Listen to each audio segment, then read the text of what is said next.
subsidi dari negara untuk orang susah, malah dicuci pakai pemutih, dijual lagi, korupsi beras orang miskin. Ini otaknya di mana? Saya nggak ada ngomong begitu. Ada harimau mati di kebun binatang. Di mana harimau mati? Di kebun binatang. Setelah diperiksa perutnya kosong, Bu. Kenapa perutnya kosong? Karena anggaran makan hewan di kebun binatang dikorupsi. Cari beritanya. Ini Ustadz ini marah atau lapar? Tadi waktu saya berdiri, saya pertama ngelihat, kan masih gelap tadi. Saya lihat di balik tembok ini banyak orang seperti pakai mukena, pakai jilbab. Begitu sudah ada cahaya, rupanya daun tembakau. Tadi saya lihat seperti banyak perempuan. Kenapa mereka di balik tembok? Itulah mata sudah tua ini. Maksud saya, kalau kebetulan mata saya lama ngelihat ibu bapak, saya mohon maaf, jangan tersinggung, jangan suuzon. Saya ini sudah tua, Bu, mata saya rabun. Saya ini nggak bisa membedakan mana nenek-nenek, mana anak gadis.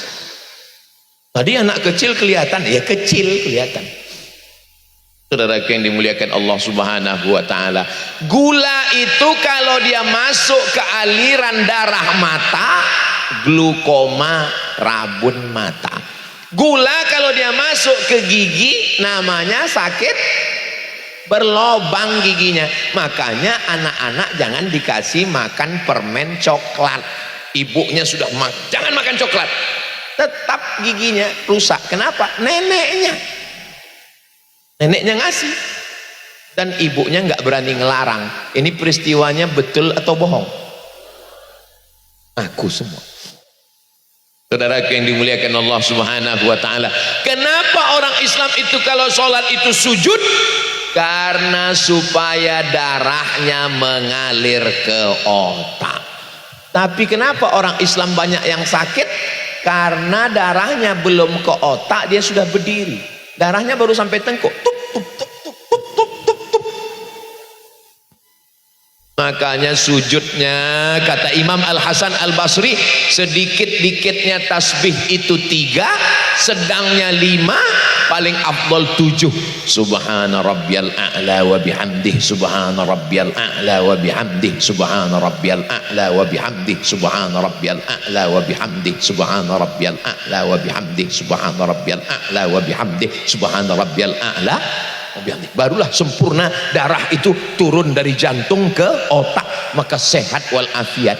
Sekarang orang Islam sholat tasbihnya 3, satu nafas, Allah. Kayak dapat goreng panas. Apa ini? Saudara yang dimuliakan Allah Subhanahu wa taala. Tapi kalau kita lihat kiai tadi sholat, lama sujudnya. Subhana rabbiyal a'la wa bihamdi, subhana rabbiyal a'la wa bihamdi. Mudah-mudahan kita juga sholat kita khusyuk insyaallah. Amin. Allah, Ustaz Somad itu ngomong aja. Tadi saya lihat dia sholat cepat sekali, terlambat. Dia terlambat datang. Kenapa Ustaz bisa terlambat datang? Ya nggak tahu. Saya dikasih tahu, Ustaz Somad mesti siap jam 4, ini tempatnya jauh, ternyata dekat. Betul kata protokol tadi, yang jauh sudah dekat, yang dekat sudah jauh.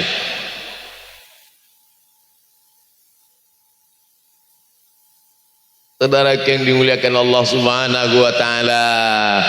Jadi orang-orang yang mengatakan Al-Quran ini enggak relevan, Al-Quran ini enggak relevan, coba kasih Quran, suruh dia baca. Jangan-jangan dia enggak bisa baca Quran. Baca aja enggak bisa, apalagi tahu makna dan artinya. Ngejek-ngejek Quran. Mudah-mudahan dengan ngejek-ngejek Quran dia belajar baca Quran, dia pahami arti Al-Quran, mudah-mudahan dapat hidayah.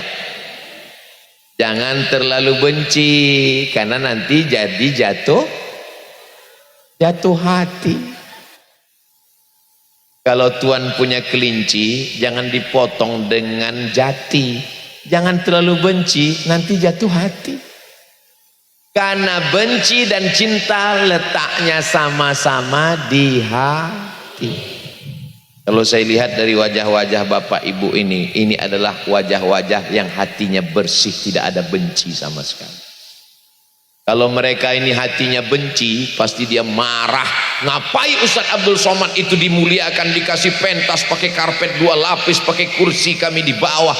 Ibu, saya bukan yang paling tinggi di sini, Bu. Yang lebih tinggi adalah mereka. Hai guys. Di atas langit masih ada langit. Saudara yang dimuliakan Allah Subhanahu wa taala. Ibu pernah dengar cerita Ashabul Kahfi?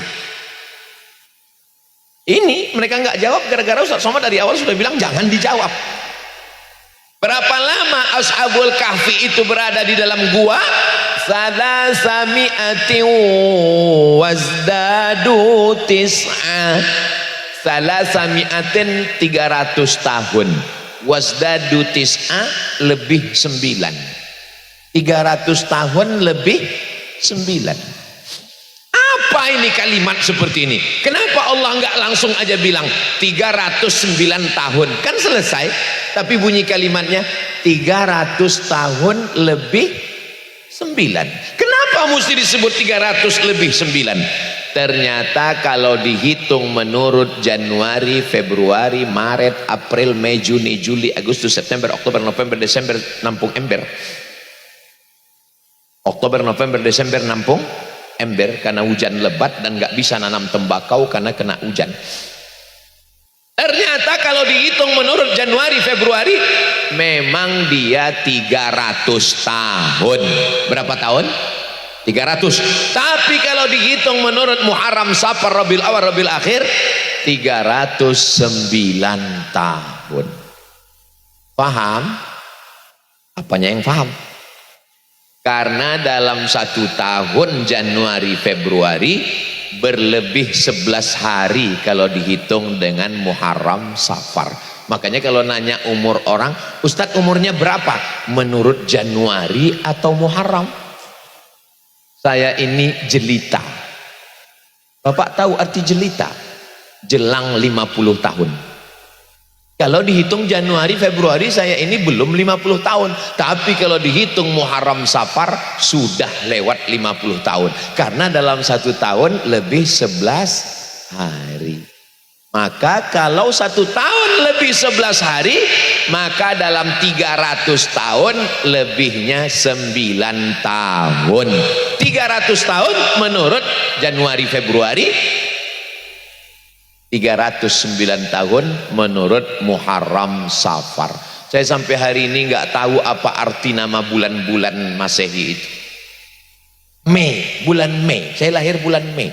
Ustaz lahir bulan apa? Bulan Mei. Apa arti Mei? Maybe yes, maybe no. Ibu kalau ditanya orang umurnya berapa, tanya dulu menurut Januari atau Muharram. Selamat ya, umur kamu sudah 30 tahun. Kata siapa 30 tahun? Sudah 33 tahun. Kalau dilihat pakai, siapa yang bisa menghitung ini? Ahli matematika. Nabi Muhammad SAW tidak pernah belajar matematika di fakultas matematika. Lalu datang dari mana ini Al-Quran ini? Orang beriman mudah saja. Wa ma yantiqu 'anil hawa in huwa illa wahyun yuha. Ustadz Somad, besok kita datang ke TVRI ya. Ya, Televisi Republik Indonesia. Acaranya apa? Acara tentang ibu mengandung. Hah? Ibu mengandung?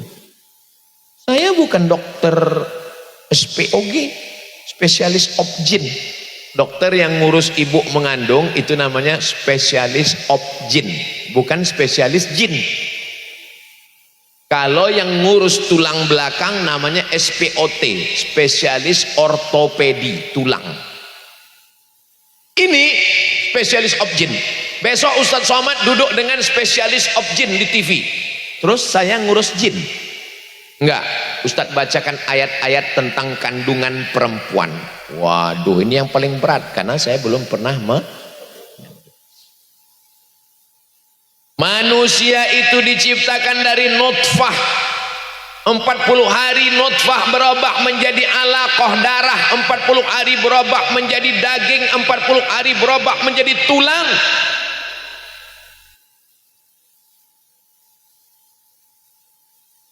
Memang jam segini jam lewat pesawat. Nutfah 40 hari berubah menjadi darah, 40 hari berubah menjadi daging, 40 hari berubah menjadi tulang. Fakasaunal izama lahma, lalu tulang itu kami balut dengan daging. Tsumma ansha'nahu khalqan akhar, lalu dia menjadi makhluk yang sempurna. Fatabarakallahu ahsanul khaliqin, jadilah dia makhluk yang sempurna. Pertanyaannya, itu ayatnya dalam Al-Quran Bapak Ibu. Pertanyaannya, Nabi Muhammad bisa tahu itu dari dokter mana? Jadi kalau ada orang mengatakan Al-Quran ini tidak relevan, ambil Quran itu sumbatkan ke mulutnya. Gak relevan, bawa dia ke jembatan Suramadu, terus cemplungkan ke dalam. Setuju? Jangan. Ini main cemplung-cemplung aja. Wa ma arsalnaka illa rahmatan lil alamin. Ya Allah, saudara kami yang belum dapat hidayah, lembutkan hatinya untuk belajar baca Quran, memahami Quran, dapat hidayah, dan dialah yang memperjuangkan Al-Quran di Indonesia insyaallah. Amin. Saya kadang-kadang ceramah itu judulnya bagaimana kita menjadi ikhlas, bagaimana kita cinta Nabi. Tapi di Nurul Jadid ini judulnya keren, relevansi Al-Quran di zaman digital. Kayak judul seminar, hampir masuk neraka. Saudara yang dimuliakan Allah Subhanahu wa taala, maka ketika saya tanya itu dokter spesialis objin, dia punya praktek di Simpang 3 Pekanbaru. Pak dokter, ya. Bapak tahu manusia itu dari sperma berubah jadi darah, berubah jadi daging, berubah jadi tulang, baru kemudian jadi manusia. Dari mana belajarnya? Fakultas Kedokteran Pak Ustadz. Lalu Nabi Muhammad tahu itu dari mana Pak dokter? Saya pun nggak tahu Pak Ustadz. Saya pernah menanyakan itu kepada dokter spesialis objin dari Amerika waktu kami seminar. Saya tanya dokternya, Pak dokter nanya sama dokter? Iya. Berarti sesama dokter juga saling bertanya. Apa yang Pak dokter tanya? Saya tanya sama dokter Amerika itu, dalam Al-Quran Nabi kami membacakan ayat manusia berubah dari sperma jadi darah, jadi daging, jadi tulang, dibalut sempurna. What is your opinion? Apa pendapat anda wahai dokter spesialis objin Amerika? Dokter Amerika itu menjawab, mungkin Nabi kamu itu sudah punya mikroskop. Nabi nggak punya mikroskop, Nabi nggak punya kertas, Nabi nggak punya pena, karena Nabi nggak bisa nulis baca. Inilah kebenaran Al-Quran yang akan disingkap, akan diungkap oleh manusia akhir zaman. Mudah-mudahan yang akan mengungkap itu adalah anak-anak kita yang pada hari ini menjadi penghafal Quran. Allahumma arhamna bil Quran waj'alhu lana imama wa nurau wa hudau wa rahmah. Allahumma dhakkirna minhuma nasina wa 'allimna minhuma jahilna warzuqna tilawatahu ana al-laili wa atrafan nahar waj'alhu lana hujjatan ya rabbal alamin. Ini Nurul Jadid ini masuknya pintunya dari mana? Kami tadi dibawa dari belakang, jalan tersempit di Asia Tenggara. Sampai saya ngelihat pinggir kanan kiri itu jantung saya berdenyut. Pas ngelihat jalan itu, kenapa? Mobilnya minjam. Takut kalau rusak ganti. Padahal jalan pintunya besar. Karena jalan ini tidak bisa dilewati, sudah dikapling jamaah. Inilah tukang kapling-kapling jalan. Mereka ini sudah mengkapling surga Allah Subhanahu wa ta'ala. Dari jam berapa tadi Ibu? Jam 4:30. Allahu Akbar. Begitulah mereka ingin mendapatkan janji Allah. Man kharaja fi talabil ilmi, siapa yang keluar rumah dengan niat menuntut ilmu, fahuwa fi sabilillah, maka dia sama seperti orang yang berjihad fi sabilillah hatta yarji'a, sampai dia pulang ke rumah. Kalau 3:30 dia sudah sampai di sini, berarti bangunnya jam 3. Jam 3 dia bangun, mandi, bersih, sholat tahajud, berzikir, baca Quran. Setelah itu dia baru kemari. Ibu enggak tidur tadi malam? Enggak sempat tidur? Memang enggak tidur Pak Ustadz. Kenapa? Karena sejak kemarin nonton Argentina enggak bisa tidur.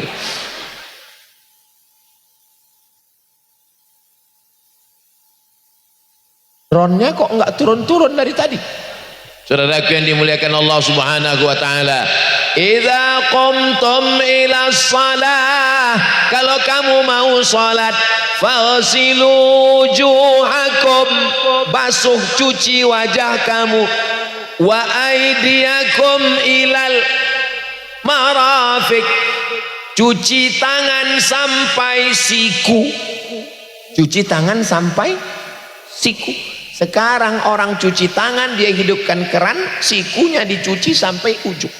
Padahal bunyi ayatnya wa aydiyakum ilal marafiq, tangan sampai siku, sampai jengkol, tangan sampai siku. Misalnya ibu wudu, hidupkan keran, lalu airnya dicuci dari siku sampai ujung, apakah wudunya sah? Hebat, langsung jawab sah. Kenapa dia jawab sah? Orang dia tiap hari begitu.